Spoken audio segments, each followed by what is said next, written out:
Shalom! Você está em mais um episódio do podcast Exegese e Exposição. Exegese on demand para você. Aqui é o Davidson Pignon, sou mestre em Ciências da Religião, pastor congregacional, professor de exegese bíblica no seminário e também publisher editorial. Para mim é um grande prazer ter você acompanhando os episódios que lanço todas as semanas neste programa.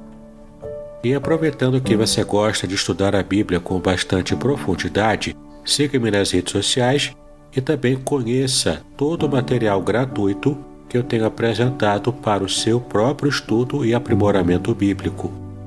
Dê uma olhadinha também nos links abaixo em 2 cursos especiais. O primeiro deles, Introdução à Exegese Bíblica, e o mais recente, A Trindade Revelada nas Escrituras Hebraicas. E no episódio de hoje você poderá acompanhar uma mensagem muito especial que trará grande enlevo espiritual para a sua vida. Muito bem, quero convidar os queridos a estarem abrindo a Palavra de Deus em Romanos, na Epístola de Paulo aos Romanos, capítulo 12. Romanos, capítulo 12.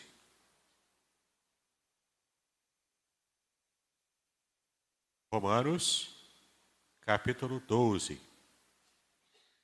Vamos ler apenas os 2 primeiros versículos. Romanos, capítulo 12, versículos 1 e 2. Todos acharam? Amém, né? A palavra de Deus nos diz o seguinte: Rogo-vos, pois, irmãos, pela compaixão de Deus, que apresenteis os vossos corpos em sacrifício vivo, santo e agradável a Deus, que é o vosso culto racional. E não sedes conformados com este mundo, mas sede transformados pela renovação do vosso entendimento, para que experimenteis qual seja a boa, agradável e perfeita vontade de Deus. Novamente, rogo-vos, pois, irmãos, pela compaixão de Deus, que apresenteis os vossos corpos em sacrifício vivo, santo e agradável a Deus, que é o vosso culto racional. E não sedes conformados com este mundo, mas sede transformados pela renovação do vosso entendimento, para que experimenteis qual seja a boa, agradável e perfeita vontade de Deus. Pai, nós te exaltamos pela tua palavra que foi lida neste momento. Pedimos agora a tua graça, a tua autoridade sobre a vida de cada um de nós, especialmente sobre a minha vida, já que tenho a responsabilidade, ó Pai, de expor a tua palavra neste momento. Que haja cura, que haja bênção, que haja, ó Pai, também confronto, ó Pai, de ideais, para que possamos de verdade, ó Pai, deixar de lado todo o nosso pensamento pré-concebido e estejamos, ó Pai, nos alinhando à verdade ensinada pela tua palavra. Então fala conosco nessa noite. Nós assim pedimos a Ti, em nome de Jesus, hoje e para todo sempre. Amém e amém. Muito bem, queridos, estamos diante de um texto que é até bastante conhecido nosso. Um texto que é muito interessante e ele está dentro de um contexto. Mas antes de falarmos sobre esse texto, eu preciso lembrar aos queridos que nós vivemos hoje, infelizmente, em uma crise de valores, e não é apenas aqui no Brasil, não é apenas na América Latina, mas é uma crise de valores em nossa sociedade que está permeando todo o mundo, principalmente o mundo ocidental. Uma sociedade que se diz pós-moderna, e até pior do que isso, uma sociedade que se denomina pós-cristã. O sentido é exatamente esse, de que nós já superamos o cristianismo. A mentalidade dessa sociedade atualmente é de que nós já conseguimos superar a moral religiosa judaico-cristã. E porque superamos essa realidade, porque superamos esse pensamento, essa ideologia judaico-cristã, a gente agora pode fazer o que quiser. A gente está livre para fazer o que quiser. Essa é uma crise de valores que vivemos. Uma crise também onde se carece de modelos bíblicos para que estejamos nos espelhando. Infelizmente, percebemos que faltam modelos que sejam aquele modelo, aquele protótipo de homem e de mulher, que sejam realmente bíblicos. Liderança bíblica. Faltam-nos esses modelos. Por isso que essa geração tem buscado se espelhar em modelos que nada têm de saudáveis. Começam a buscar esses modelos, por exemplo, influencers na internet. Começam a achar que podem imitar, que é bacana imitar todas as ideologias da moda. E o quanto isso tem trazido de prejuízo para o próprio mundo. O mundo vem se deteriorando a cada dia. Mais do que nunca, o mundo precisa de sal da terra e luz do mundo. E o nosso papel aqui é sermos esse sal da terra, é sermos essa luz do mundo. Por isso, precisamos nos encontrar na brecha. E é isso que esse trecho fala para nós. E é interessante que toda passagem bíblica, ela está completamente atrelada a um contexto, tanto o contexto histórico quanto o contexto literário. E a gente vai percebendo aqui que existe um contexto literário que Paulo se refere aqui. Aqui ele está se colocando como o cristão que precisa assumir o seu papel como alguém que está inserido na contracultura do mundo. Enquanto o mundo anda em uma direção a largos passos para a perdição, o cristão é aquele chato que levanta a voz, que clama no meio do deserto contra essa cultura vigente. O movimento, portanto, de contracultura, ele é bíblico. E nós, como cristãos, não podemos nos modelar por esse modelo deturpado que o mundo traz. Mas, pelo contrário, nós precisamos encontrar em Deus forças para nós sermos modelos de virtude para o mundo decadente. É nossa responsabilidade estarmos assumindo esse papel. E erramos feio, quando nós achamos que devemos ser tão relevantes para esse mundo que nos tornamos iguais a ele.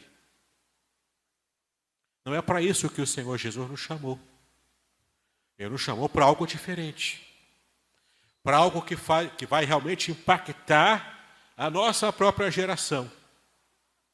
No mundo de falta de modelos, quem de nós está interessado em pagar o preço para ser o modelo dos fiéis? Esse texto está inserido no contexto, como eu disse. Nesse contexto, há um plano que Deus arquitetou para alcançar o mundo mediante a justiça do Evangelho. E é sobre isso que vamos falar agora, que já estamos falando. A justiça do Evangelho de Cristo que alcança, para alcançar esse mundo. E o quanto precisamos nos aproximar desses valores cristãos para sermos agentes de mudança no mundo em decadência. Buscarmos a justiça de Deus e viver essa justiça de Deus na nossa própria vida pessoal. E com isso também estarmos influenciando o mundo com a justiça de Cristo, com a justiça de Deus. E o contexto desses versículos que nós lemos, ele está imediatamente no capítulo 11. Em todo o livro de Romanos, em toda a epístola de Paulo aos Romanos, Paulo está trabalhando aqui aquela temática que era muito importante no primeiro século. A temática de o quanto Deus estava ainda agindo através do seu povo escolhido no passado, o povo de Israel. E o quanto a agência dos gentios agora, o tempo dos gentios, o quanto isso traz de equalização para o plano de Deus para a salvação do mundo. Desde o primeiro capítulo de Romanos, Paulo vem tratando disso. Até o capítulo 11, ele ainda trata disso. Inclusive, no capítulo 11, versículo 1, Paulo desfaz ali uma ideia que as pessoas tinham na época. Será que Deus abandonou Israel? Será que Israel está completamente abandonado pela providência divina? E Paulo fala categoricamente não. Apesar de o povo de Israel ter errado, apesar de o povo de Israel estar totalmente alheio à própria pessoa do Messias que encarnou, o próprio Deus encarnado, embora Israel tivesse negado a presença do Senhor, ainda assim a promessa de Deus, o plano de Deus, o chamado de Deus, a vocação de Deus, a eleição de Deus, ela é eterna. Não se muda rapidamente. Todo o plano que Deus arquitetou para salvar a humanidade, isso é eterno, esse plano é eterno. E Deus não havia abandonado a Israel, como nunca abandonou na história e não abandonou ainda hoje. A ação de Deus sobre o povo escolhido, Paulo trata aqui que Deus não abandonou o seu povo, Deus ainda estava agindo através dele. E é interessante como você pode perceber que aqui no versículo 25, ainda do capítulo 11 de Romanos, versículo 25, porque não quero, irmãos, que ignoreis este segredo, para que não sejais sábios em vós mesmos, que o endurecimento veio em parte sobre Israel, até que a plenitude dos gentios haja entrado. É interessante Paulo usar esse termo, plenitude dos gentios. Por que ele fala de plenitude dos gentios? Porque Deus, ele é tão sábio, tão poderoso, que ele inclusive transforma coisas ruins, atitudes ruins, em bênçãos, em coisas boas. Deus usou a dureza natural do coração de Israel ao estar rejeitando o Senhor Jesus como Messias, para partir desse vácuo, a partir dessa brecha, o Senhor Jesus esteve apresentando então esse evangelho para os gentios que estavam totalmente alheios à salvação. A luz estava brilhando nas trevas dos gentios. E essa luz que é o Senhor Jesus estava agora alcançando e completando o plano de Deus desde a chamada de Abraão, que Israel havia se esquecido, que Israel havia abnubilado sobre a sua vida, o seu coração estava obscurecido com isso.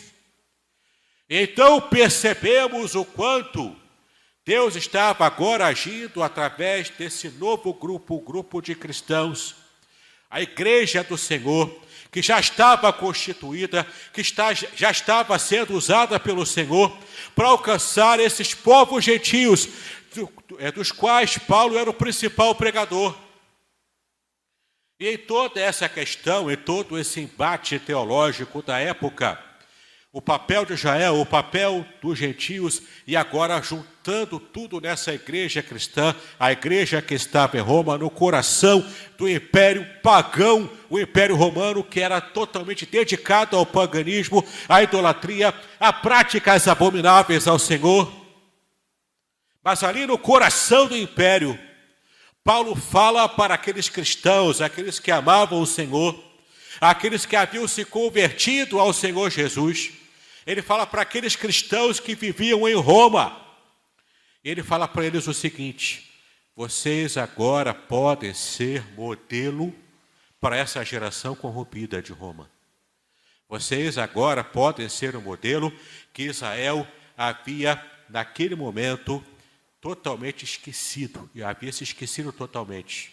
E agora nós, como cristãos, podemos resgatar esse modelo que Israel deveria ter sido de modo perfeito desde o começo. E Paulo fala com esses cristãos agora que o papel deles é ser esse modelo, esse exemplo. Exemplo de servir a Deus em justiça. E qual era a grande temática que Paulo retrata aqui? No final do capítulo 11, ele vai falando sobre a justiça de Deus que precisava ser vista na vida da própria igreja. E os dons de Deus, ele diz aqui, no capítulo 11 ainda, no versículo 29, porque os dons e a vocação de Deus são sem arrependimento. Em outras palavras, os dons e as vocações de Deus são eternos. Deus vela para cumprir a sua promessa, para cumprir também toda a vocação e a determinação que ele fez ao longo da história. E aqui nós vemos Deus agindo poderosamente. Para onde Israel falhou, ele está agora suprindo a falha do povo que ele escolheu. E ele supre essa falha através da Igreja de Cristo, que está agora aqui, fazendo esse papel. Judeus e gentios juntos numa só fé, numa só perseverança, num só esforço evangelizador e principalmente buscando exaltar o nome de Deus, sendo modelo para esse mundo obscurecido. E é muito interessante como a gente vê o final do capítulo 11, dos versículos 33 a 36, Paulo dá uma parada na sua argumentação. Até aqui ele vem argumentando logicamente. E agora ele para, porque ele sente uma direção de Deus especial. E dos versículos 33 a 36 ele faz uma doxologia. O que é uma doxologia? Ele começa a exaltar ao Senhor. Por qual motivo ele está exaltando ao Senhor? Ele está exaltando ao Senhor porque ele havia ele havia preparado um plano de salvação que era totalmente fora de qualquer imaginação humana.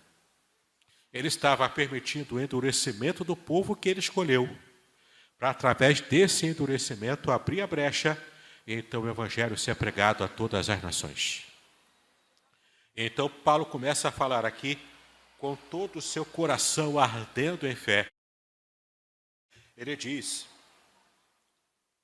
ó profundidade das riquezas, tanto da sabedoria como do conhecimento de Deus. Quão insondáveis são os seus juízos e quão inescrutáveis os seus caminhos. Porque quem compreendeu a mente do Senhor, ou quem foi o seu conselheiro, ou quem lhe deu primeiro a ele para que lhe seja recompensado? Porque dele, por ele, para ele são todas as coisas. Glória, pois, a ele eternamente. Amém. Devemos também colaborar juntamente, ou fazer eco a essa doxologia de Paulo, também falando assim como ele, dando glórias a Deus, porque por causa desse plano, nós aqui no Brasil, gentios, fomos alcançados por essa tão grande salvação. Se hoje somos salvos, é porque lá no primeiro século Israel endureceu o seu coração e abriu uma porta de evangelização para os gentios através do próprio chamado do apóstolo. Deve ser motivo de glorificação também da nossa vida. O nosso coração deve pulsar em honra e glória ao Senhor por essa bênção tremenda. Mas essa bênção da salvação, para nós gentios, que fomos juntados a Israel, como o próprio capítulo 11 de Romanos também diz, que nós fomos enxertados na oliveira, nós como oliveira braba, fomos enxertados na oliveira boa, na oliveira saudável que era Israel. E esse movimento de Deus em fazer assim conosco, nos trouxe então essa bênção da salvação. E junto com a bênção da salvação vem um compromisso. O compromisso de sermos modelo e acertarmos onde Israel estava errando. O compromisso de sermos o modelo dos fiéis, da justiça de Deus, para que o mundo enxergue em nós um povo de Deus que amava o Senhor, que servia ao Senhor, o povo que realmente se esforça para fazer a vontade dEle. O povo, em suma, que agradasse o coração de Deus de modo pleno. E, de fato, é o que Paulo fala no capítulo 12. Agora sim entramos em nosso capítulo. No capítulo 12, eu vou reler para os irmãos. Rogo-vos, pois, irmãos, por causa disso tudo. Por isso eu rogo a vocês, eu clamo a vocês, eu quase me ajoelho para pedir a vocês. Ele não impõe nada, ele roga. porque ele sabia o quanto era preciso fazer o apelo para a consciência, para o coração de cada um deles, especialmente eles que estavam vivendo no coração do Império Romano. Precisavam de uma força maior, de um direcionamento maior.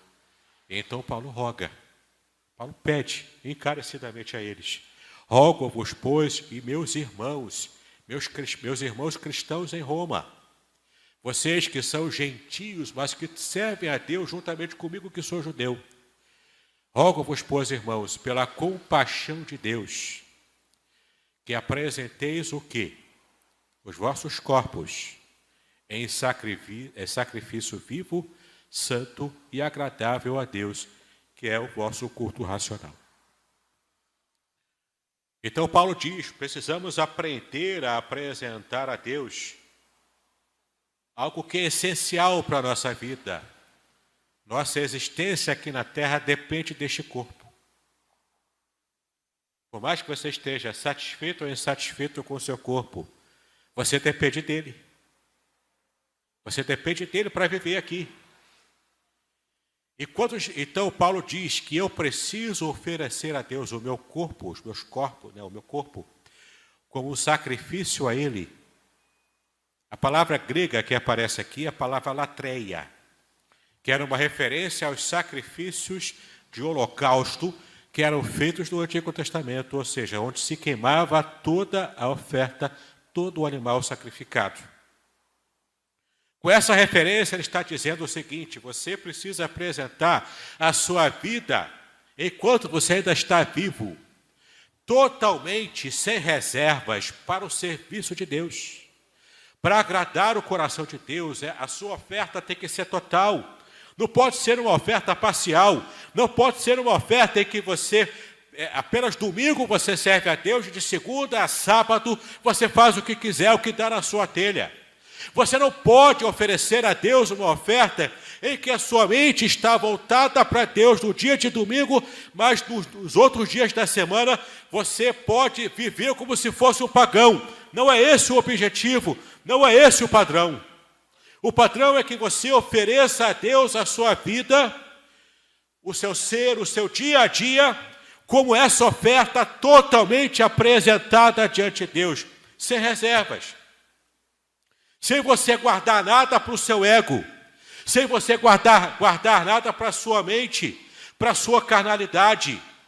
Não, esse não é o padrão bíblico. O padrão bíblico que Paulo fala aqui é que devemos entregar a Deus a nossa vida inteira, sem reservas. Isso envolve cada circunstância do nosso dia. O modo como eu respiro, o modo como eu como, o modo como eu bebo, o modo como eu faço amor com a minha esposa, tudo isso é parte do meu culto vivo apresentado a Deus. Tudo isso é um modo de cultuar, de abençoar também as pessoas que estão ao meu redor, com esse compromisso que eu tenho de ser o modelo dos fiéis para essas pessoas. Paulo diz aqui ainda, ele fala o seguinte: o meu culto, o meu corpo tem que ser apresentado em sacrifício, não sacrifício morto, como antigamente era com os animais no Antigo Testamento, mas um sacrifício vivo. Esse sacrifício, além de vivo, ele tem que ser santo. Santo porque é separado. Não é um sacrifício feito de qualquer maneira. Assim como o cordeiro devia ser preparado, um cordeiro puro, um cordeiro específico preparado para o sacrifício no Antigo Testamento, a minha vida, o meu sacrifício vivo para Deus, tem que ser também santo, separado, especial. Tem que ser uma dedicação especial para Deus. Tem que ser algo que vá profundamente do meu coração e que possa realmente Deus perceber em mim as minhas intenções puras e santas. Eu não tenho que vir para a igreja, por exemplo, para adorar ao Senhor, apenas porque o pastor vai me ver aqui, e se ele não me ver, ele vai puxar minha orelha. Eu não tenho que frequentar a igreja e cultuar a Deus, também aqui no culto, só porque é uma tradição familiar. Não. Tem que ser algo que brote lá do fundo do meu ser. Como lemos aqui no início do culto, temos que ansiar pela presença de Deus, pelos atos do Senhor. E esse anseio tem que ser algo que brota na nossa vida como a sede de alguém que quer beber a água para saciar essa sede. Tem que ser algo que queima a nossa vida por dentro. Não é algo superficial, mas é um princípio que vai mudar radicalmente a minha vida e a vida daqueles que me cercam. Então a minha vida tem que ser um culto vivo, um sacrifício vivo a Deus, um sacrifício santo. E esse sacrifício vivo e santo é agradável ao coração de Deus. No Antigo Testamento, quando se fazia lá os sacrifícios e queimava toda a gordura do animal que estava sendo sacrificado, a tônica e a palavra bíblica ali é de que essa fumaça da gordura queimada subia com um cheiro suave na presença de Deus. A Bíblia compara também as nossas orações como esse cheiro suave. A Bíblia compara a nossa vida também, o nosso sacrifício vivo a Ele, como esse cheiro que é agradável, que é suave, que dá prazer ao coração de Deus. Nada além disso dá prazer ao coração de Deus. Não poderemos agradar a Deus de outra forma a não ser com essa entrega total. Isso lança por terra qualquer tipo de pensamento secular que possamos ter. De que não, domingo é da igreja, o restante do dia é o meu trabalho, é a minha profissão. Meu irmão, a tua vida inteira, todos os dias da tua vida, todos os momentos que você está respirando, que você está vivo, tem que ser para a glória de Deus e ponto. Não tem outra conversa. Tem que ser assim. Versículo 2, como nós vimos também. E não sede, aqui esse versículo 2 é bem difícil para nós. E não sede conformados com este mundo, mas sede transformados pela renovação do vosso entendimento, para que experimenteis qual seja a boa, agradável e perfeita vontade de Deus. O que ele está dizendo aqui? Vocês, cristãos romanos, precisam ser modelo para esse mundo. Vocês precisam ser modelo de fé no coração do Império Romano que está decadente. Como é que vocês vão fazer isso? Sendo o sacrifício vivo, santo e agradável a Deus. E além disso, vocês precisam ter uma atitude que vá além, talvez, do que aquela atitude que vocês estão acostumados a ter até agora. Talvez por tradição familiar. Mas você precisa agora ter uma atitude que vai mudar radicalmente a sua vida. Que atitude é essa? E é aqui que vem a dificuldade. Não ser conformado com este mundo. O que significa não ser conformado com o mundo? Não ser conformado com o mundo significa não estar tomando a forma que o mundo toma. É muito interessante a gente perceber o quanto que a Bíblia faz questão, inclusive, do modo como nós nos portamos e nos vestimos aqui na terra. Sim, a Bíblia se importa com o modo como você se veste, com o modo como você se porta aqui na terra, com o tipo de modelo que você está imitando. Vejo irmãs da igreja, por exemplo, que se vestem como se sequer tivessem a fé cristã, com roupas provocantes. Que tipo de mensagem que essa irmã está passando? Para quem vê lá fora e para quem vê aqui dentro também. Vejo irmãos que se portam também na igreja como se fossem o rei da cocada preta, como se fosse o garanhão. Se colocam como se ele fosse aquela pessoa que todo mundo não consegue ficar sem estar perto dele, como aquele que conquista todo mundo. Que tipo de mensagem esse irmão está passando? Será que é a mensagem de alguém que quer ser de fato o modelo dos fiéis? Que quer ser sal da terra e luz do mundo, como o Senhor Jesus disse, para poder temperar esse mundo decadente? Queridos, nossos corações, quanto mais imitamos aquele que anda de modo errado, mais a gente vai estar passando a mensagem de que nós queremos ser como esses. Quanto mais eu começo a imitar aquele que age de modo distante de Deus, eu estou passando a mensagem para quem olha para a minha vida de que eu quero ser como ele, de que eu sou como ele. Aqui é uma dissonância cognitiva. Eu falo uma coisa, mas eu mostro outra com a minha aparência, com a minha vestimenta, com o meu jeito de ser. Por isso que a Bíblia fala contra aquele que se diz cristão, mas que usa palavras torpes, contra aqueles que se dizem cristãos, mas fazem chocarrice, que é brincadeira que não convém. Por isso. Importa tanto o modo como eu me porto, como eu me coloco no mundo, como eu vivo a minha vida nesse mundo. Importa o modo também como eu me visto, como eu falo. Importa o que está dentro do meu coração. Importa como eu também me coloco nesse mundo, para as pessoas verem como eu sou. Importa não ter o mal dentro de mim. E também importa não ter a aparência do mal para aquele que me vê, sem me conhecer de verdade, de modo muito próximo. Então o texto diz, é muito claro ao dizer, não sedes conformados com este mundo. Eu não tenho que tomar a forma do mundo. Eu não tenho que parecer como um homem mundano. Eu tenho que ter uma postura diferente. O meu modo de vestir, o meu modo de falar, o meu modo de viver essa vida aqui na Terra. Para que eu possa ser bom modelo. Para que as pessoas se espelhem em mim. Eu não tenho que ser igual a todo mundo. Eu não tenho que seguir a cantora da moda, o cantor da moda. Eu não tenho que seguir o youtuber da moda. Eu não tenho que fazer nada disso. Eu tenho que ser diferente. Para que as pessoas vejam em mim alguém em que possam se espelhar. Então não sedes conformados com este mundo, mas sedes transformados. Como essa transformação? Ele fala aqui para crente.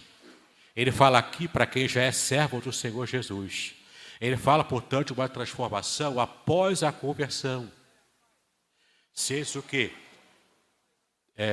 Transformados como? Pela renovação do vosso entendimento. Renovar o quê? A minha mente. Por que Paulo fala isso? Porque há cristãos que não têm ainda a mente renovada. Há cristãos que têm a mente ainda cauterizada pelo pecado, pela moda que o mundo oferece, porque eles querem ser relevantes para o mundo sem fazerem a diferença para esse mundo. O modo como eu preciso mostrar a Deus, eu preciso então mostrar a justiça de Deus através do meu bom procedimento. Eu preciso começar como? Renovando a minha mente. Como eu vou renovar o meu modo de pensar?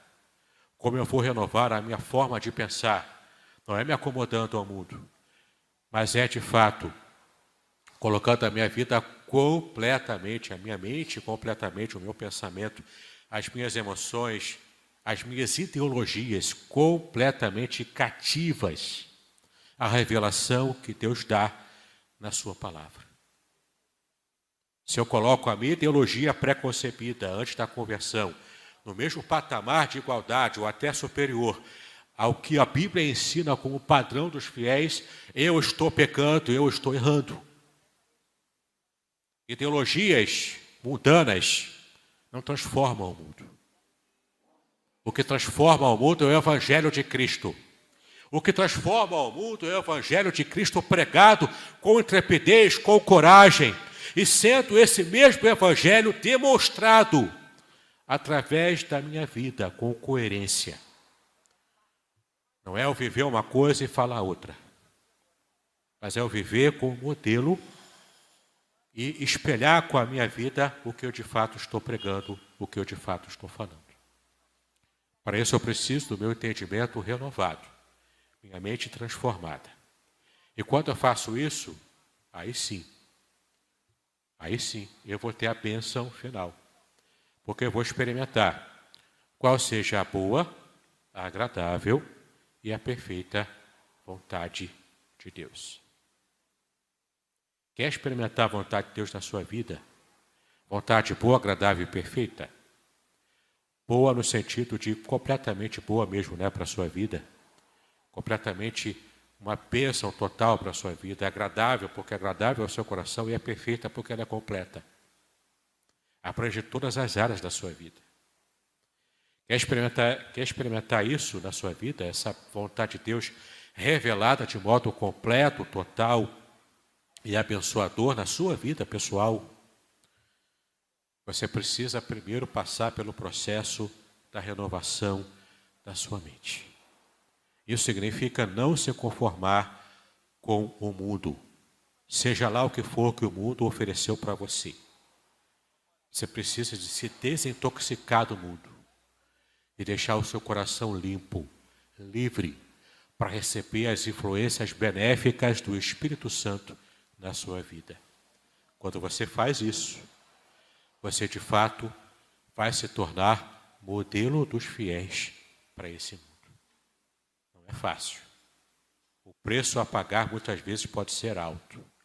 Quem sabe até o preço a pagar é o cancelamento que você pode ter na sua vida. Dificuldade no seu emprego, no seu trabalho, ou até pior do que isso, como era na igreja primitiva. Você pode perder a sua vida por amor ao Evangelho. Mas nesse ponto, abrir mão de tudo pelo amor do Evangelho, vale todo o sacrifício. Deus nos abençoe, queridos. Deus me abençoe, para que eu também seja exemplo nesse ponto. Deus abençoe a cada um de nós, em nome do Senhor Jesus Cristo. Muito bem, agora o que eu gostaria de ver é a sua participação. Entre em contato comigo, compartilhe a sua experiência comigo e quem sabe até se você enviar em formato de áudio, eu possa aproveitar a sua experiência para apresentar no próximo episódio do podcast Exegese e Exposição. Eu sou Davidson Pignon e eu ajudo pastores e líderes cristãos a fazer estudos bíblicos da igreja, sem terem problemas com interpretações erradas. Se você então está pensando em compreender a sua Bíblia com segurança, não deixe de assistir a mais episódios como este aqui. Então, assine o canal, acione o sininho, curta, comente e também compartilhe. Ajude-me a ampliar o alcance com estudos bíblicos de qualidade na internet. Que Deus abençoe os seus estudos, paz e bênçãos sobre a sua vida.